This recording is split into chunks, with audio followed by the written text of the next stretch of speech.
and I believe you're taking the next story. I'm sorry. I'm a Yeah. little tired. My lungs are Yes. giving me hell. Oh, I'm sorry. Yes, Lush.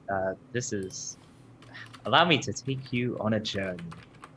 So, Lush UK specifically, the US Lush, from what I can tell, is not affected by this. So, if you like Lush and you're in the United States, then you're fine.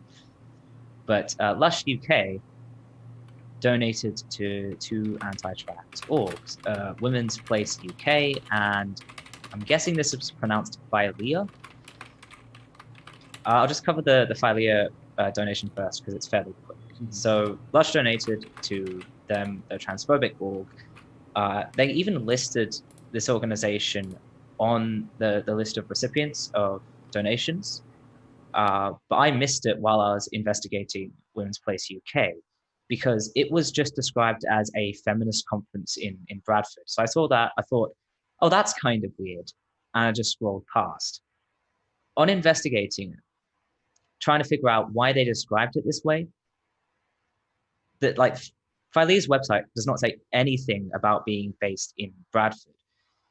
I looked at all kinds of pages, word searches for Bradford, couldn't find anything. The only tie I could find is that they did a conference there in 2019, but their 2021 conference is going to be in Portsmouth, and their 2018 conference was in Manchester. So it's like, I don't know where they got Bradford. It looks like they just picked one really unassuming thing Philea did and decided to describe the whole organization that way instead of actually talking about who they are. And I can't help but wonder if they didn't do that just to make Philea look really small and insular so that people would just think, huh, that's kind of weird, and then scroll past. But mainly I want to talk about the Women's Place UK donation because that is quite, it's a trip. So unlike Philea, Lush did not list Women's Place UK as one of their recipients. I initially found out about it by looking at Women's Place UK's 2018 to 2020 financial statement, which claims that Lush donated £3,000. And I thought, hang on a second, Lush is a very like openly trans supportive organization. Uh, you know, Women's Place UK is transphobic. They're probably lying. You know, transphobes lie about things. Maybe they're lying about this for some reason. I spent like a whole day trying to fact check other things in their financial statement, like really scrutinizing stuff, trying to find a confirmation from other sources. And then I found an article saying that Lush admitted to donating the money. So that was a fun afternoon that I wish I could have back. So Lush, they did not apologize for this, but they did say some things. They began by saying that they don't believe trans rights are a threat to women's rights. They definitely do not believe this. Put a pin in that, we'll come back to it. They insisted that they don't fund campaign work, discussion, or lobbying on the specifics of the proposed changes to the Gender Recognition Act, but that the grant predated their awareness of how toxic discussion around the issue had become. Few problems with this. First of all, this is a very neutral rule. It also prevents donations to pro-trans GRA reform efforts, which I think is a very strange thing for a supposedly pro-trans company to be against. And it's very strange that the one time they funded a group involved in GRA reform, they funded an anti-GRA reform group that was founded specifically to be an anti-GRA reform group. That doesn't seem like the sort of thing you do by accident. It's very hypocritical as well. One group Lush donated to was the Nuclear Information Service, which, if you don't know what that is, it's an anti-nuclear campaign, which campaigns against not just nuclear weapons, but also nuclear power in general. And I'm not going to say pro or con on nuclear power. I have not done the research. But it shows that Lush really doesn't have any problems interfering in major policies, which, among other things, affect human impacts on global warming. So they're completely fine with being involved in politics, but not the ones that involve trans rights, apparently. Those ones cannot be touched. Another thing about this rule, you might not have you might not have caught it. They don't involve themselves in campaigning, lobbying. Okay, fine. They're very cowardly. They don't involve themselves in groups that discuss the specifics of GRA reform. So theoretically, if a trans charity just explained what the proposed changes are and why people want them, just put out a small educational piece, hey, this is what GRA reform is all about. Mermaids can't donate to them. If this doesn't seem like a big deal, sorry, mermaids. Lush can't donate to them. I spoiled my reveal. I'm sorry. To put this in perspective, Lush can't donate to mermaids because of this rule. So this isn't just some small insular thing of this is a bit controversial. We don't want to touch it. They're basically shutting themselves out of funding trans rights that they apparently care very deeply about. And final problem I want to point out is that this is just a blatant lie. They're donating to a group which was founded solely to campaign against GRA reform. That's not something you do without understanding what GRA reform is. That's not an accident. That's not something you don't go, oh, this looks like a nice feminist group. Oh, it looks like it's a trans hate group. I'm sorry, I didn't realize that. They knew exactly what they were doing. Is there anything you want to add to that? There's of course a lot of betrayal here because again, Lush has presented themselves as a trans positive organization, and I had mixed feelings when I fucking first heard about it because I remember I did a placement year at Support Youth, which is, for those who don't know, it's a LGBT plus charity in the Thames Valley area. And I did my placement year. I did a volunteer unpaid placement there. And in 2015, we had a Lush charity pot. I remember Nick, my supervisor, getting really happy about it and everything. So, there's mixed feelings there. But again, they have actually now come out with an apology, which kind of feels insincere as it follows their statements oh, this is what happened, etc., no apology, whatever, to the trans community. They finally come out with an apology.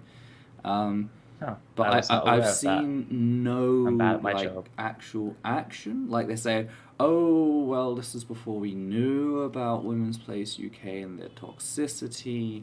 No, it's not. I've not seen... You read their fucking website, it's very clear how toxic they are. I've not seen any mention of Rebecca Lush and whether she still works the organisation. I've seen some people say that she doesn't work with the organisation anymore. But if that was the case, you think that would be the first defence that Lush would throw up. Oh, well, it was approved by someone who we didn't know, etc., who is no longer with the organisation, etc. You think they'd throw that up, but they didn't. No. They downplayed what they did first, and again, they've not said we're going to do some sort of investigation. It's just empty promises to we'll do better in future. They're playing the false neutral of oh, we totally didn't understand and we're just not going anywhere near this, so we're neutral. You can't say we're transphobic because we're not touching that. It's very cowardly. Fuck Lush. But even more happened. There's more stuff, of course there is. So you mentioned Rebecca Lush. That was my next point. Rebecca Lush is their charitable giving coordinator, who, here's the other reason we know that this is all a lie, is Rebecca Lush attended a meeting to discuss changes to the GRA. So Lush is very clearly interested in meddling in GRA reform. It's just they want to do it on their terms. So this meeting. 8DX. Presumably, Rebecca could have fudged the process. Okay, so you know how I said Lush definitely believes that trans rights aren't a threat to women's rights. Well, this is what that's why I told you to put a pin in it. Is this meeting? The article covering this meeting Ms. Lush attended is called "Women Have Every Right to Discuss Changes to the Law That Could Affect Them." Now, if you're new to TERFs, if you're new to trans issues, this is what we here in the biz call a dog whistle.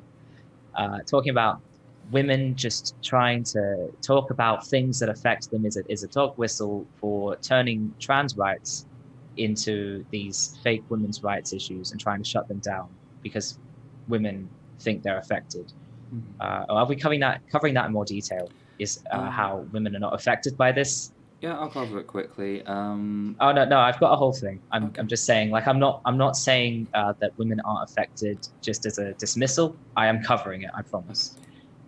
So this article also quotes Ms. Lush directly, saying that she was appalled by the behavior of activists attempting to intimidate women and trans people and shut down debate. So this is not a case of her attending a hateful meeting and disagreeing with it. She is very much on their side. By the way, the trans people they talk about, they've got one token. I've got that covered Graham, too. Okay, you've got that covered. I do apologise. Yeah. I'll let you do your job. Yeah. I have a whole thing. So this is not the language of someone who supports trans people, if that wasn't clear, and is comfortable in the knowledge that trans rights aren't a threat to her. This is not someone who's like, yeah, this is fine. This is completely fine. This does not affect me in any way. We should let this go ahead. This is the language of someone who is trying to turn this into an attack. The article itself, like the language in this article, they talk about the tendency of current trans activism against women meeting to discuss their legal rights, the no platforming tactics used against Julie Bindel and Jermaine Greer, all this scaremongering about trans people are attacking women. They specifically talk about the beating of a 60-year-old woman by trans activists, which is a very convenient retelling of the whole Hyde Park incident, where they leave out the fact that this woman... They were beaten because they currently had a trans person in chokehold. Yeah. They filmed these trans people without their... against their express wishes. They were harassing these trans people, filming them. The trans people saying, stop filming us. And then... It was less about the filming. It was more about how fucking close they got. She literally rams the camera in their face. Like, the two sides were separate. It's Hyde Park. You have the right to record. But she literally rammed the camera in someone's face. They made a grab for it, and a scuffle broke out.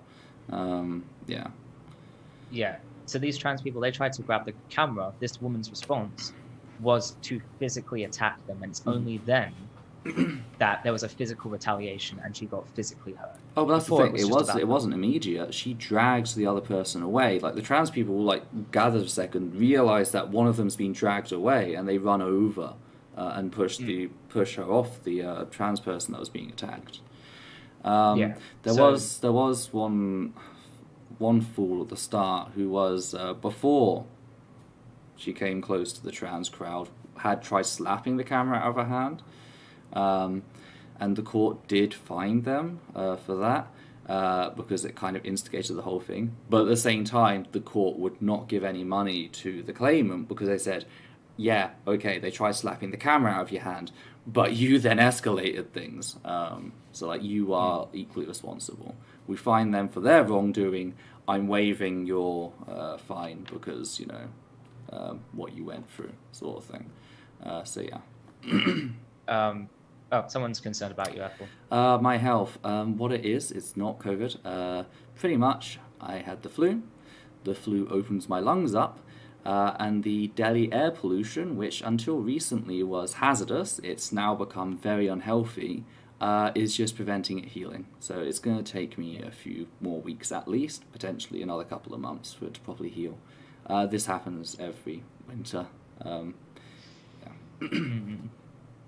But yeah, so by trans people beating a 6-year-old woman, what they mean is a 6-year-old woman went and harassed some trans people and then physically attacked them and then got attacked in self-defense. So this is the language and the tactics of these people who are concerned about the intimidation of women and trans people by trans activists. Is when someone goes out of their way to harass and attack trans people and then gets attacked in self-defense, this is somehow a crime on women and the trans people who agree with them. What do I mean by the trans people who agree with them? Well, it's the token.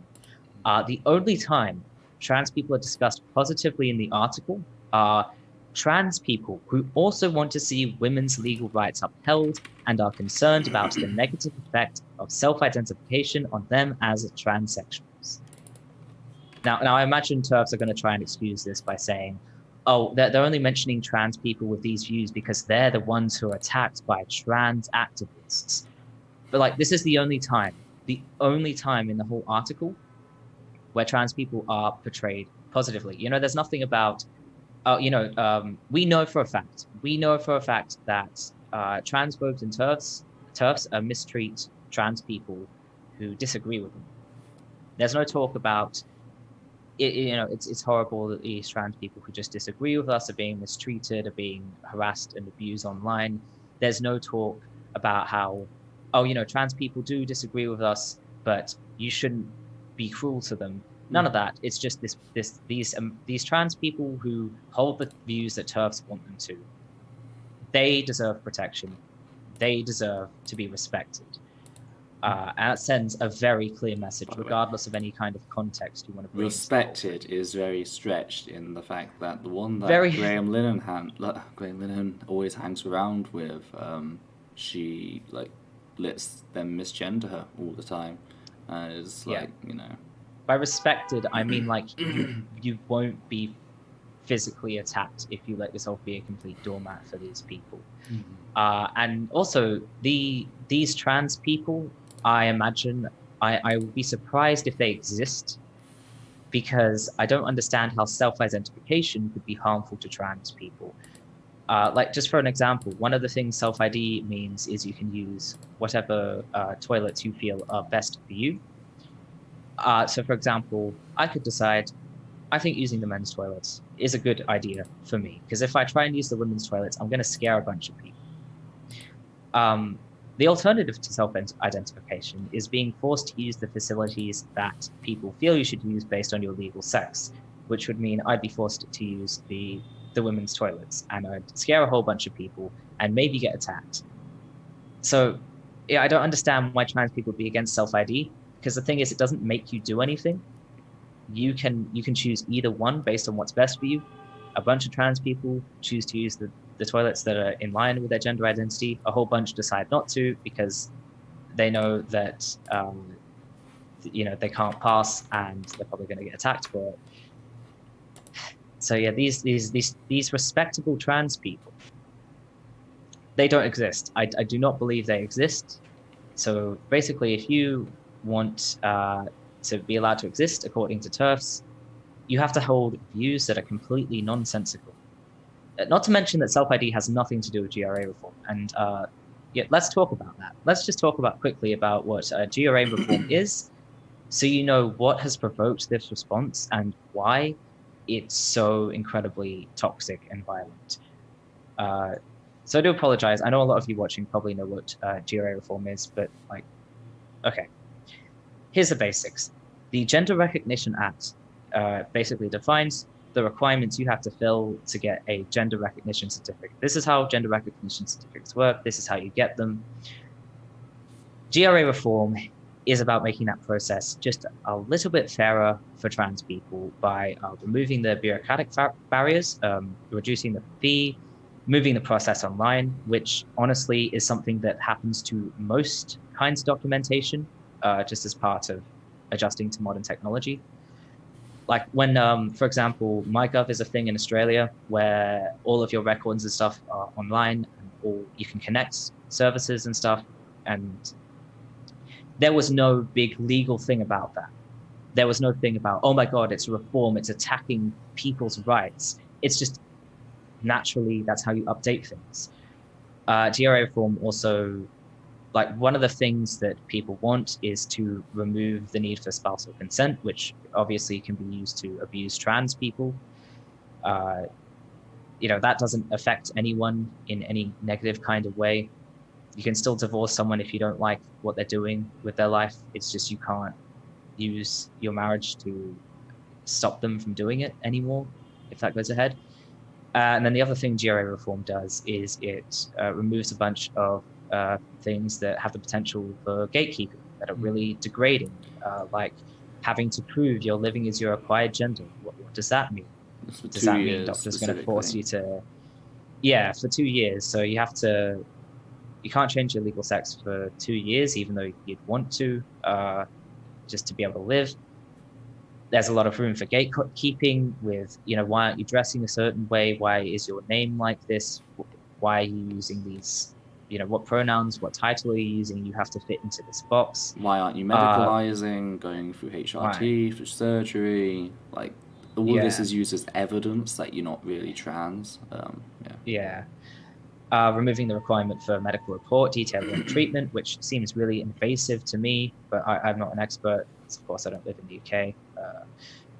And also removing the requirement for a diagnosis of gender dysphoria, which, you don't have to convince some doctor that you are trans, because why would you have to do that? It's like, imagine having to apply for a gay license.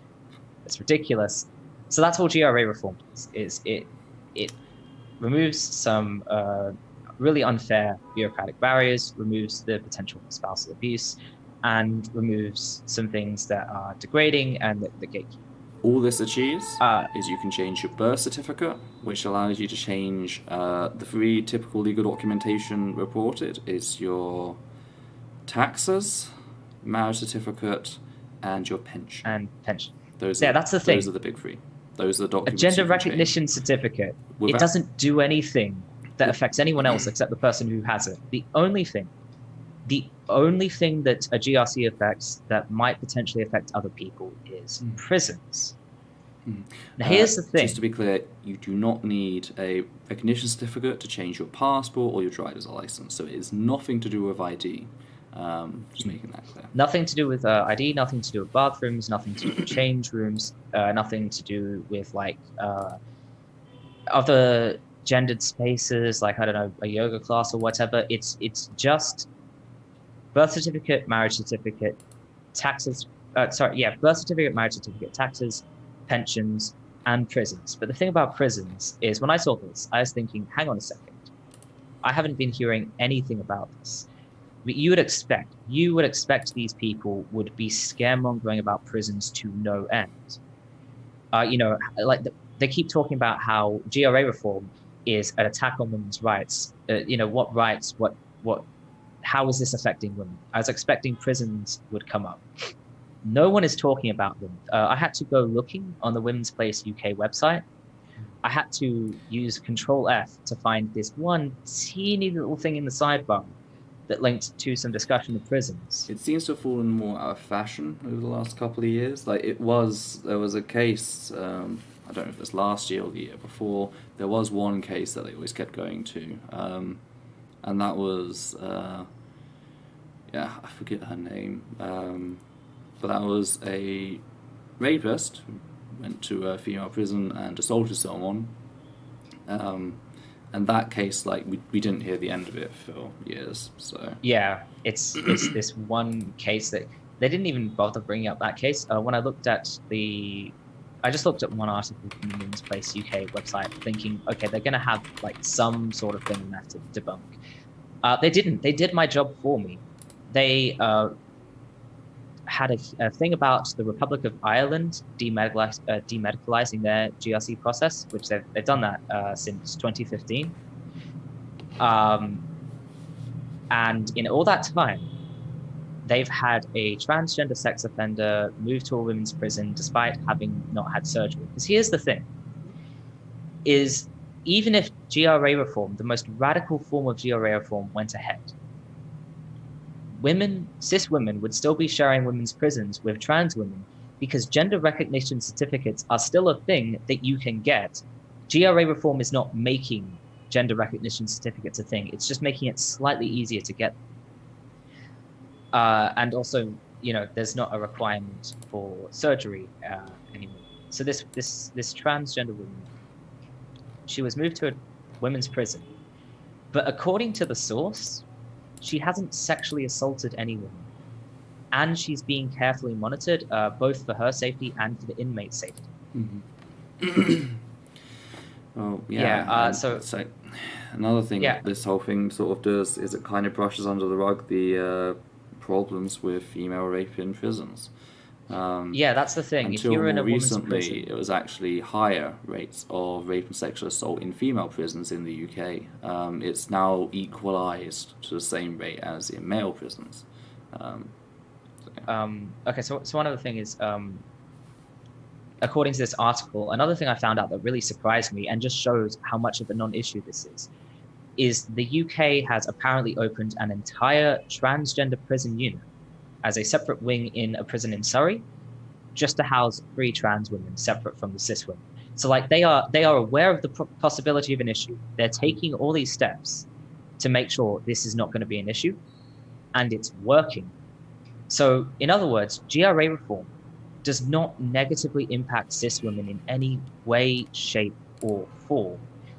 But the thing is, like, if they're really concerned about women being sexually assaulted in prisons, I do have to wonder, if you're a cis woman in a women's prison and you're sexually assaulted, I imagine it's probably going to be from either another cis woman or from one of the guards. In fact, if you are a man and you're really intent on sexually assaulting women in women's prisons, you know how I think you'd have a better chance of doing that? It's not by securing a gender recognition certificate using the demedicalized process that people want. You could just become a guard in the prison. That's probably going to be a lot easier. So all this scaremongering is just rubbish on so many levels. GRA reform, it does not negatively impact cis women. It just doesn't. It has nothing to do with you. It's just about making life easier for trans people. So the fact that these people are centering cis women in the discussion, talking about changes to the law that affects cis women, is just a victim routine. It's just they're using their marginalized identity as an excuse to hurt trans people. And all this goes to show that Lush is not trying to avoid toxicity. This was not a mistake.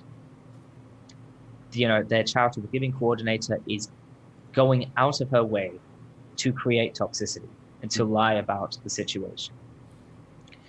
This is about Lush having a bigot in charge and being in a situation where they have to denounce this person, but also don't want to go against her beliefs. So they're trying to wallpaper over what they did with this veneer of cowardice and ignorance. Mm-hmm.